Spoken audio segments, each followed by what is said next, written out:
Lent begins Monday, and this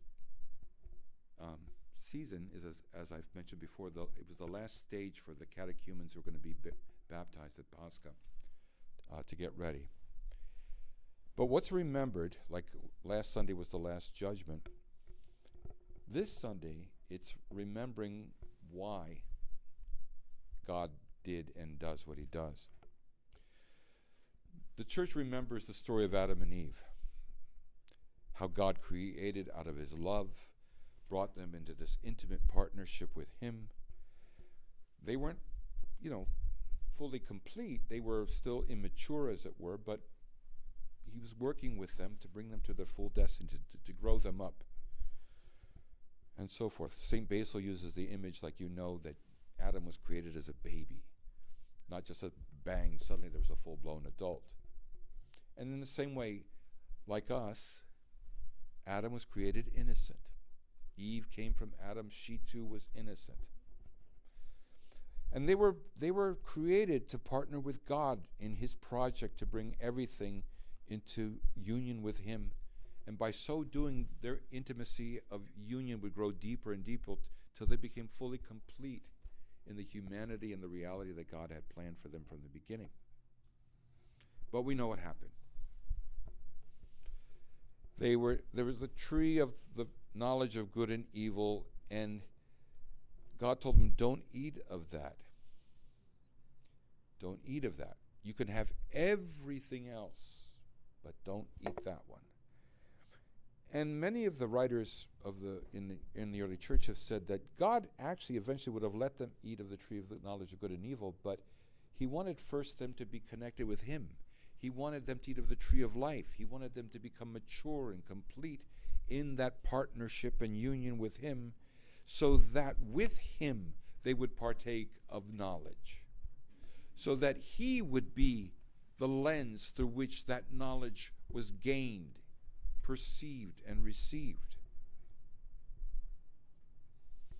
But being immature as they were susceptible. And the serpent's thing, as we know, is basically paraphrased, as I said many times.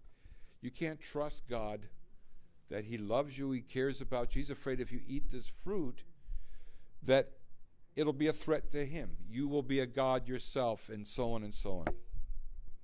So don't trust him. Don't trust him. And as many of the rabbis of the time and writers of the church have said throughout all these centuries, is that's the struggle we all have. We have. That nobody cares about us. The fear that we have, that we'll be abandoned. So forget it. Take care of yourself. Don't worry about anything or anyone else. That's, by the way, in family systems theory, the basic struggle that every person deals with is the fear of abandonment. So don't worry about it. Eat the fruit, and whatever that is. Don't trust God. Don't trust God. He really doesn't care about you. And so they partake of the fruit, and basically they unplug themselves from God, and we know what the result is, and it's really the story of us as a human race, because right now we see, and this is not new, there's always been a kind of insanity in the world, right? In the good old days, wasn't there a couple generations ago, wasn't there a world war? In the good old days? Wasn't there, before that, a generation prior to that, a war that was supposed to end all wars that consumed the entire world? Etc., etc., etc.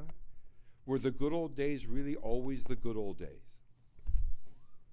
Because no matter what technological advances we've achieved, we have been traumatized and stunted in our development as human beings, because we are meant to be connected to God. The fullness of what it means to be human is only through our connection to God.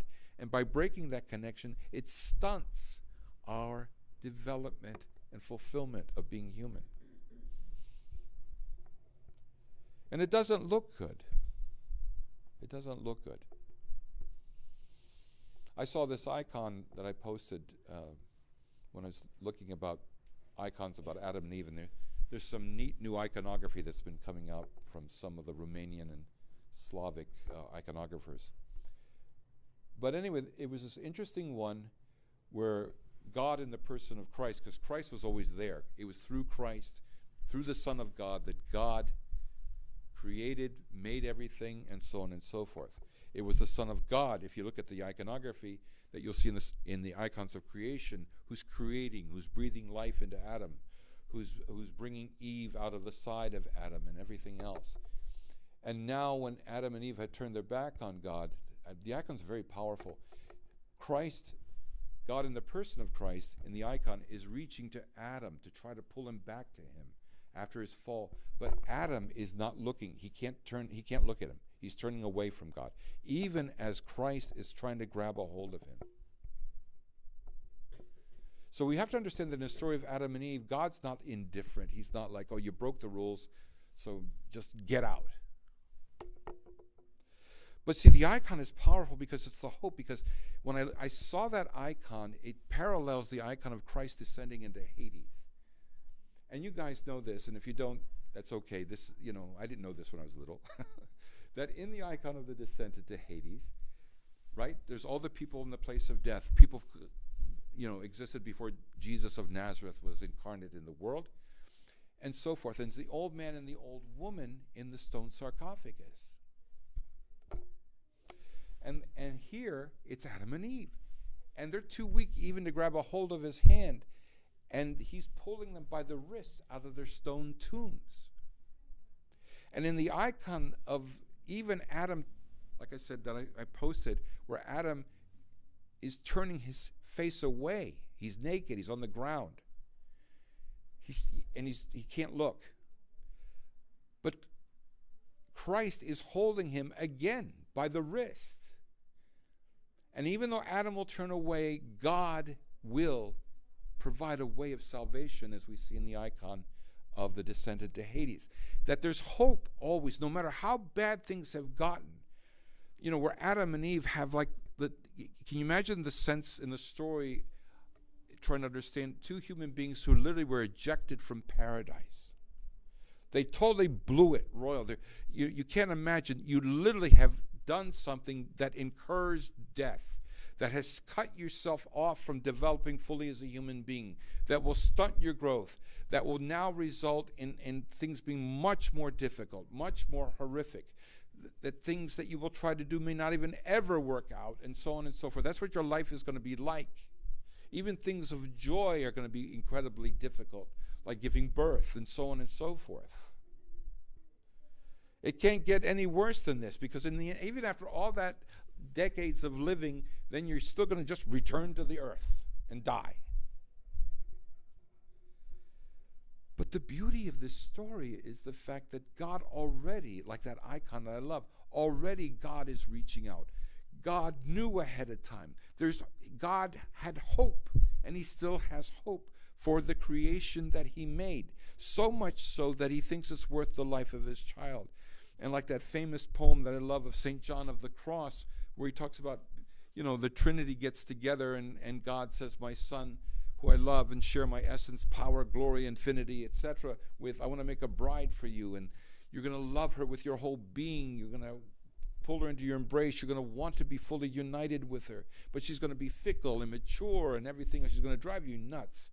And a lot of times she'll run away and cheat on you, but then she'll come back feeling kind of remorseful, but then she'll run off again. And then she'll become so self-destructed that it'll get to the point that she throws herself into hell itself. And the only way you'll be able to rescue her is to go in after her. And even after you rescue her, she's still going to be a pain at times. Do you want this bride? And the Son says yes, and the Holy Spirit agrees, and then God goes, okay, now let there be light. The cross was not plan B. It was always part of the plan. God knew. He wasn't dumb what was going to happen. Oh, they sinned. I didn't know that was going to happen. Right? He did know. But as long as God is there, there is that hope, no matter how rotten and lousy things can be. Look at all the people who've survived incredible traumas, and whether they knew it or not, it was because God was there. People who survived and even were able to have a life. But not just have a life of bare existence here, but a life that would go on, that would become totally fulfilled, that the extent of our humanity would totally blossom. Like Jesus' thing, from a little seed, you suddenly see these incredible plants, trees grow. What looks like an acorn, like this, right? That's us.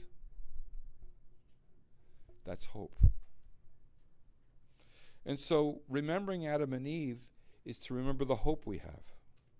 To remember what it's like to be without God, because sometimes we take it for granted and we get forgetful. But to thank God that always He has the hope, and we have the hope in Him. That God knows what's happening in our lives and what's going to happen in our lives. And He's always planning. He's always planning. And like that icon that I mentioned, that I posted last night, where Adam is on the ground and he's looking away from God. He's turning his face away, the shame that he's struggling with. And it's powerful because in the icon, Christ is not only holding him by the wrist, he's trying to look into his face. He's trying to look into his face. Adam, look at me. Adam, I love you. Adam, but Adam keeps pulling away and pulls himself all the way into the pit of death. But in a few weeks, we'll celebrate the fact that he dove into death to get Adam out once and for all. That's why we say thank you. Because he keeps diving.